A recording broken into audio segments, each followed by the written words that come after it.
Hi there, my name's Liv Downing. I am the author of You Are Loved. I also work as a psychologist and a meditation teacher. And I wanted to take a minute just to share with you a bit about the story around how You Are Loved has come into the world. Now, please excuse if you hear any background noise. There'll possibly be a car that goes past or maybe a bird tweeting. Hey, that's where we are. So the story began, I guess, in 2015 when I found myself in bed suffering from exhaustion and really complete burnout.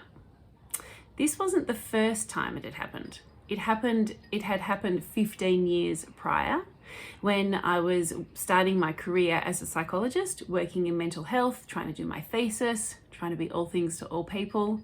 And yes, I found myself in bed completely exhausted. But at that time, there was also a deep sense of disconnection, of loneliness, and really unworthiness. When it happened again in 2015, the key difference was there was no sense of loneliness. There was no sense of disconnection or unworthiness. Instead, there was this beautiful sense of love carrying me through those days of exhaustion and tiredness.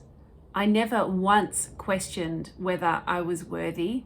I was just very simply exhausted. This was an incredible discovery for me, and I started reflecting on why these two experiences were so vastly different. The conclusion I came to was that for much of the time between the two episodes, I had been practicing mindfulness meditation. Now, I had started meditating, as many of us do, to fix myself, to, become better or wiser or calmer.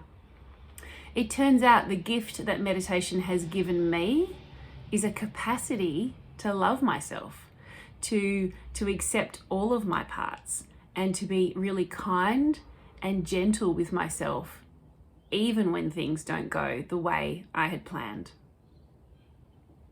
It got me thinking that maybe we could not only start teaching our kids meditation at a really young age, but we could start teaching them that they can access this sense of unconditional love and belonging within themselves.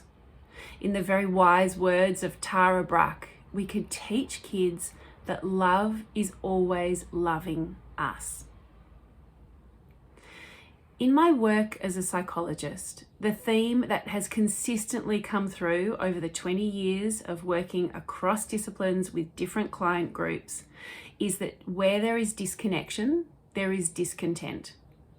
Connection and belonging are fundamental to our sense of health and well-being.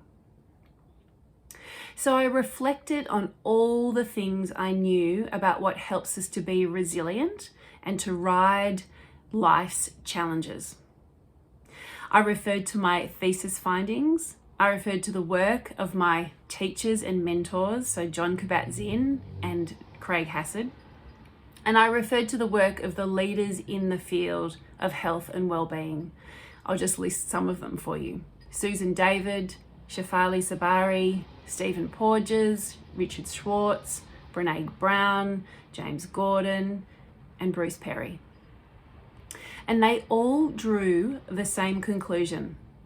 It's how we are loved and whether we feel connected or not that are the strongest predictors of our mental health.